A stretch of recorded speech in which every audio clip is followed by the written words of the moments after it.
जयपुर से ये खबर है। सीएम भजनलाल शर्मा ने मंत्रिमंडल के सदस्यों से चर्चा की है। सीएमआर में मंत्रिमंडल के सदस्यों के साथ मुख्यमंत्री की ये चर्चा, विधानसभा सत्र को लेकर चर्चा हुई है।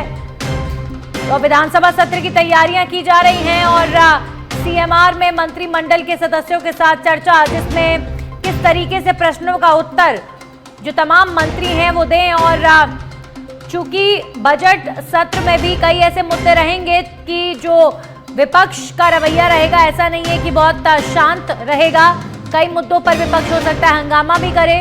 तो इन तमाम बिंदुओं को लेकर सीएम भजनलाल शर्मा ने मंत्रिमंडल के साथ चर्चा की है। सीएमआर में ये बैठक आयोजित हुई। विधानसभा सत्र की शुरुआत से पहले तैयारियां की जा रही हैं और सीएमआर में मुख्यमंत्री भजनलाल शर्मा ने अपनी कैबिनेट के साथ ये महत्वपूर्ण बैठक की है और मंत्रिमंडल के सदस्यों के साथ उन्होंने चर्चा की है कि किस तरह का रुख मंत्रियों का बजट सत्र के दौरान विधानसभा में रहेगा। इस पर चर्चा हुई। विधानसभा की पटल पर जो प्रश्न आएंगे उसे लेकर किस तरीके से जो मंत्रिमंडल है वो तैयार रहे, हर एक बिंदु के साथ तर्क वितर्क करने के लिए पहले से तैयारी होनी चाहिए, इस पर भी प्रकाश डाला गया। और कैसे सरकार के विकास के कामों पर रोशनी डाली जाए विधानसभा के पटल पर, इस पर भी सीएम ने रोशनी डाली होगी जरूर, क्योंकि मुख्यमंत्री भजनलाल शर्मा बजट सत्र के लिए और मुख्य तौर पर बजट को लेकर कई दिनों से तैयारी कर रहे हैं। यानी आप मानिए कि बजट पेश होगा उससे पहले आप देखिए बजट पूर्व संवाद हुआ और अपने मंत्रिमंडल के साथ अब सीएम भजनलाल शर्मा ने आज चर्चा की है। वहीं सीएम भजनलाल शर्मा से मिली हैं एलिन स्टेनर, नॉर्वे की एम्बेसडर। एलिन स्टेनर ने मुलाकात की है सीएम भजनलाल शर्मा से। मुख्यमंत्री कार्यालय में ये शिष्टाचार मुलाकात हुई। राजस्थान में विकास और संभावित निवेश पर चर्चा की गई है। कई प्रमुख विषयों के संबंध में विस्तृत चर्चा हुई। तो मुख्यमंत्री भजनलाल शर्मा के साथ नॉर्वे की एम्बेसडर की शिष्टाचार मुलाकात और प्रदेश के विकास और प्रदेश के निवेश के मुद्दे को लेकर नॉर्वे की एम्बेसडर के साथ सीएम भजनलाल शर्मा ने चर्चा की। मुख्यमंत्री कार्यालय में ये शिष्टाचार मुलाकात नॉर्वे की एम्बेसडर और सीएम भजनलाल शर्मा के बीच हुई है।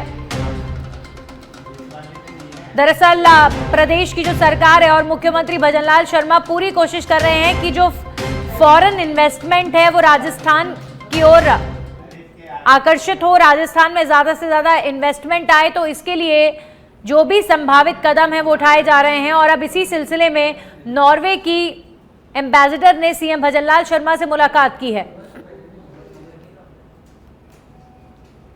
और अब बात सच पे धड़क की एक्सक्लूसिव रिपोर्ट। उत्तर प्रदेश के लखनऊ में की गई 5.5 साल पहले कार्रवाई की चर्चा राजस्थान में अगस्त 2019 में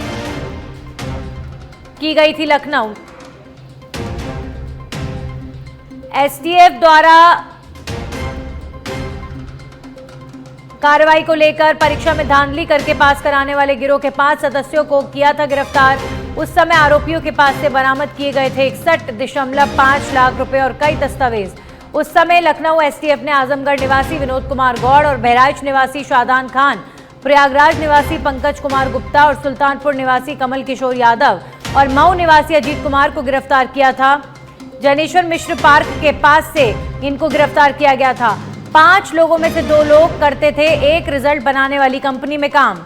विनोद कुमार गौड़ करता था कंपनी में 2014 से कंप्यूटर प्रोग्रामिंग का काम।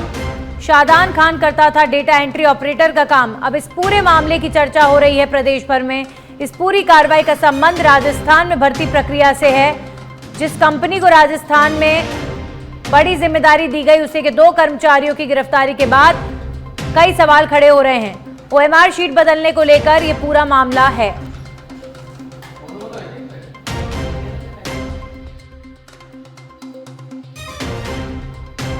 पूरा मामला।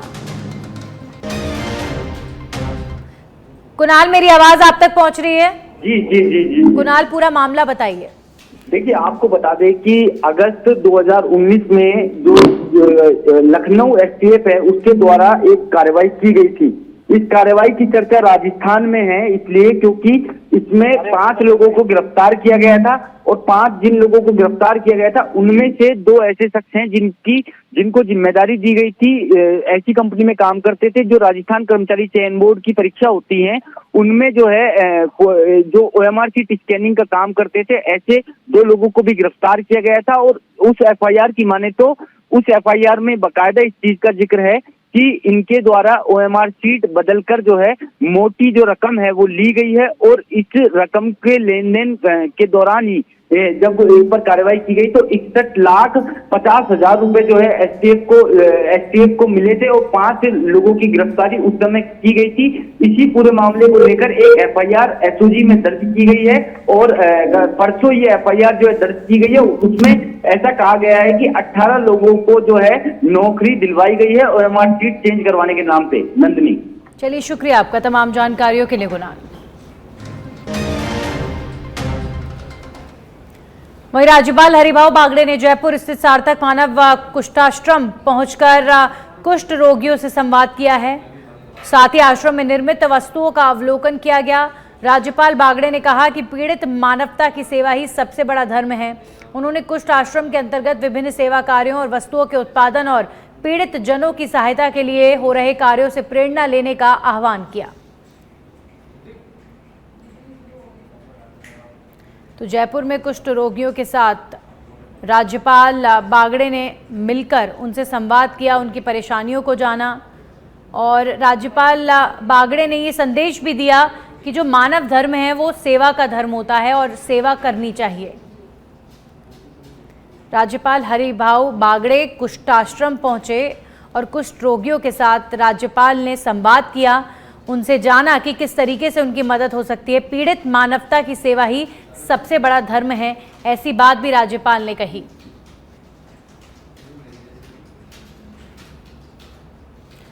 वहीं हिमाचल प्रदेश के राज्यपाल शिव प्रताप शुक्ला परिवार समेत जोधपुर प्रवास पर पहुंचे, जहां पर जोधपुर पहुंचने पर एयरपोर्ट पर राज्यपाल को गार्ड ऑफ ऑनर दिया गया।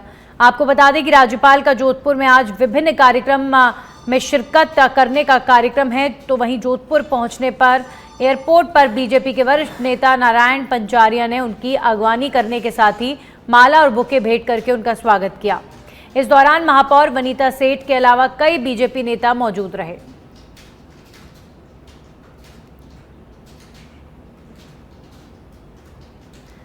वहीं प्रतापगढ़ जिला चिकित्सालय में एक महत्वपूर्ण प्रशासनिक बदलाव हुआ है।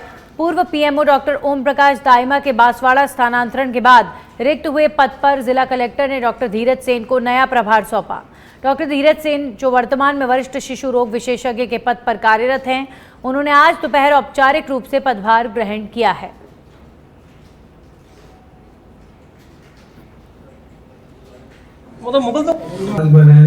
मैंने प्रतापगढ़ जिला चिकित्सालय के पद पे कार्य किया है जिला कलेक्टर महोदय के निर्देशानुसार। जो पहली प्राथमिकता हमारी जो रहेगी, मैंने 26 जनवरी को भी मैंने ये बात कही थी कि क्वांटिटी में काम करने में हम कहीं पीछे नहीं हैं। थोड़ा सा अगर हम अपने एफर्ट्स करते हैं और अपने काम को थोड़ा और सुव्यवस्थित तरीके से करते हैं तो हमारी क्वालिटी में निसंदेह इम्प्रूवमेंट होगा और वो इम्प्रूवमेंट आम जनता के विचारों में झलकेगा, ये मेरा मानना है। और आम जनता को हम अपनी जो चिकित्सा सेवाएं हैं गुणवत्तापूर्वक देने के लिए बिल्कुल कटिबद्ध हैं। सभी से मेरा एक निवेदन है कि जिला चिकित्सालय प्रतापगढ़ को अच्छे से अच्छा चलाने में सभी अपना यथासंभव सहयोग करें। वहीं कोटा में Chambal international film festival Chambal river front पर आज शाम आयोजित होगा। फेस्टिवल में विश्व की सर्वश्रेष्ठ फिल्म कोटा के 4 लोगों को देखने को मिलेगी। सृजनदा स्पार्क की ओर से आयोजन में बॉलीवुड सिंगर क्षितिज तारे का म्यूजिकल कॉन्सर्ट भी होगा। क्षितिज तारे शाम के समय म्यूजिकल बैंड के साथ शौर्य घाट पर संगीतमय प्रस्तुतियां देंगे। फिर 31 जनवरी और 1 फरवरी को बॉलीवुड के सिंगर सईद कादरी भी इस कार्यक्रम में शामिल होंगे। तो विश्व की सर्वश्रेष्ठ रिवर फ्रंट जिसे माना जाता है, वहां पर जो विश्व की सर्वश्रेष्ठ फिल्में हैं वो दिखाई जाएंगी, उन्हें ब्रॉडकास्ट किया जाएगा और ये film festival Kota river front पर आयोजित होने जा रहा है। वहीं कोटा की दादाबाड़ी पुलिस ने एनडीपीएस प्रकरण में न्यायालय से 4 वर्ष से फरार एक इनामी स्थायी वारंटी को गिरफ्तार किया है।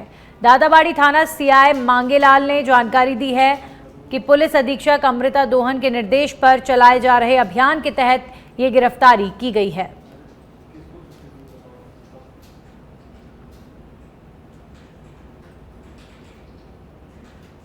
झुंझुनू में कुष्ठ रोग की रोकथाम के लिए जागरूकता पखवाड़ा आयोजित किया जा रहा है। 30 जनवरी से 13 फरवरी तक जिले भर में जागरूकता कार्यक्रम आयोजित होंगे। आज ग्राम सभाओं में कुष्ठ रोग से मुक्ति पाने वाले रोगियों का सम्मान भी होगा। सीएमएचओ कार्यालय से निकाली गई जागरूकता रैली और सीएमएचओ ने जागरूकता रैली को हरी झंडी दिखाकर रवाना किया। झुंझुनू जिले में आज से कुष्ठ रोग पखवाड़े का शुभारंभ किया गया है। इसमें पखवाड़े के तहत 30 तारीख से लेकर के 14 फरवरी तक ये पखवाड़ा चलेगा और पखवाड़े में जो न्यू स्क्रीनिंग की जाएगी कुष्ठ रोगियों की, जो भी कुष्ठ रोगी नए मिलेंगे उनका इलाज चालू किया जाएगा और जो पहले से कुष्ठ रोगी जो हमने चिन्हित किए हुए हैं उनका इलाज चालू करेंगे। और इसके उपरांत आज झुंझुनू जिले में हर ग्राम के अंदर ग्राम सभा आयोजित की गई है। ग्राम सभा में जिन कुष्ठ रोगियों का इलाज अभी तक पूरा हो चुका है उनको सम्मानित किया जाएगा, जो कुष्ठ रोगी बिल्कुल सही हो गए हैं। और इस प्रकार से मेरा जिलेवासियों से आग्रह है कि जहां भी इस प्रकार के जो पेशेंट उनको देखने को मिलते हैं उनको इलाज के लिए आगे लेके आएं और जो भी हैं कुष्ठ रोग से डरे नहीं, कुष्ठ रोगियों को आगे लेके आएं ताकि उनका इलाज अच्छे से किया जा सके। वहीं झुंझुनू की सिंघाना से बड़ी खबर, सच पे धड़क की खबर का असर हुआ है। सच पे धड़क पर खबर प्रसारित होने से अलर्ट हुई सिंघाना पुलिस। सिंघाना थानाधिकारी ने पीड़ित को बुलाकर अब सुनवाई भी की है और दस्तावेज के हेरफेर मामले की सुनवाई के बाद युवक को गिरफ्तार कर लिया गया है। थानाधिकारी मामले के दस्तावेजों की जांच कर रहे हैं। एसपी शरद चौधरी ने कहा है कि निष्पक्ष जांच के आदेश दे दिए गए हैं। तथ्य सिंघाना थाने का मेरी जानकारी में आया है, जिसमें कि एक पक्षकार का तो ये कहना है कि सूदखोर ने मेरे मकान पर कब्जा कर लिया है और दूसरे पक्ष का ये कहना है कि इसने मुझसे रुपए उधार लिए थे और उस एवज में मकान मेरे को बेच दिया है। तथ्य उसके अंदर क्या सही है और क्या गलत है, मैंने थानाधिकारी सिंघाना को जैसे ही ये तथ्य मेरी जानकारी में आया मैंने तुरंत निर्देश दिए कि आप दोनों पक्षों को बुलाएं, उनके पास जो भी दस्तावेज इत्यादि हैं, साक्ष्य मौजूद हैं, उसका अध्ययन करें। उसका आया था, उसने बताया कि साहब मेरे कुछ उमाशंकर जालान करके कोई आदमी है जिससे मैंने कुछ पैसे उधार लिए थे। उसने सूदखोरी के नाम से वो बता रहा है कि साहब मैंने पैसे भी लौटा दिए, उसके बाद में मेरे मकान को कब्जा करना चाहता है। दोनों पक्षों को बुलाया है, उसमें समझाया उनको एक बार, और अगर प्रकरण दर्ज करने की ज़रूरत पड़ेगी तो हम प्रकरण भी दर्ज करेंगे। और उमाशंकर जालान जो सूदखोर जिसके बारे में वो बता रहे हैं, तमीजी करने पर उसको धारा 170 BNS में हमने गिरफ्तार। वहीं अलवर के मालाखेड़ा थाना क्षेत्र के खेड़ली गांव में एक ही परिवार के लोगों में फायरिंग हुई। मामले में एक व्यक्ति गंभीर घायल हो गया, जबकि आधा दर्जन लोगों से ज्यादा लोग घायल हुए हैं। बताया जा रहा है कि पुरानी रंजिश के चलते ये पूरी वारदात हुई है। तो अलवर के घर से निकल के दुकान की तरफ सिगरेट पीने जाते थे घूमने के लिए, तो इनके बेटे महावीर सिंह के बेटे सत्यवीर सिंह ने मेरे पापा जी की गोली दी और फिर हमारे घर वाले एक एक आए हैं, जैसे जैसे इन्हें दिए। और काफ़ी दीनदयाल सिंह के भारी चोट है, भैरू सिंह की भारी चोट है, जगदीश सिंह के लग रही है, दीन सिंह का पैर टूट गया, हाथ टूट गया। वहीं झुंझुनू से खबर है, प्रतापपुरा मठ शराब ठेके पर फायरिंग और तोड़फोड़ का मामला। बाल न्यायालय ने मामले में अनोखी सजा सुनाई है और 2 नाबालिगों को सरकारी अस्पताल में झाड़ू पोछा करने की सजा सुनाई गई है। बाल न्यायालय सेशन जज दीपा गुर्जर ने ये सजा सुनाई है। सजा के साथ सेशन जज ने 10-10 हजार का जुर्माना भी लगाया है। सीएमएचओ हर 3 महीने में काम की रिपोर्ट न्यायालय में पेश करेंगे। वार्ड्स और किचन में सप्ताह में 30 घंटे करना होगा सफाई का काम। 7/5/2020 को पुलिस थाना बगड़ के क्षेत्राधिकारी में प्रतापपुरा शराब ठेके पर 3-4 गाड़ियों में 15-20 लोग आए और फायरिंग की और वहां पर तोड़फोड़ करते हुए रुपए लूट कर ले गए। गाड़ियों में और दुकान में तोड़फोड़ की, जिसमें पुलिस थाना बगड़ ने अनुसंधान कर 20 मुलजिमान के खिलाफ और 2 बाल अपचारी के खिलाफ चार्जशीट पेश की। बाल अपचारी के खिलाफ में हमारे द्वारा पैरवी करते हुए 25 गवाह के बयान करवाए गए और 205 दस्तावेज प्रदर्शित करवाए गए, जिसमें न्यायालय सेशन न्यायाधीश महोदया श्रीमती दीपा गुर्जर ने दोनों बाल अपचारीगण को धारा 427 147 आईपीसी में दोषित करार देते हुए दोनों को 2 साल तक अवैतनिक सामुदायिक सेवा के लिए राजकीय चिकित्सालय में सेवा करने का आदेश दिया है, जिसमें वो किचन आदि की सफाई करेंगे और झाड़ू पोछा का काम करेंगे। वहीं केकड़ी विधानसभा के सरवाड़ उपखंड के सियार ग्राम की महिला की प्रयागराज में कुंभ के मेले में भगदड़ के दौरान मौत हो गई। पुलिस एम्बुलेंस में महिला का शव ग्राम पहुंचा तो कोहराम मच गया। सियार ग्राम निवासी न्याली देवी बैरवा अपने पति के साथ यात्री बस में मौनी अमावस्या पर स्नान करने के लिए प्रयागराज गई थी। स्नान से पूर्व भगदड़ में पति पत्नी बिछड़ गए और काफी तलाश करने के बाद पत्नी का पता फिर भी नहीं चला, जिसके बाद स्थानीय विधायक को सूचना देने पर विधायक शत्रुघ्न गौतम ने यूपी सरकार के उच्च अधिकारियों से बातचीत की। उसके बाद पति रामनारायण बैरवा को अपनी पत्नी का शव अहमदाबाद अस्पताल में होने की सूचना मिली।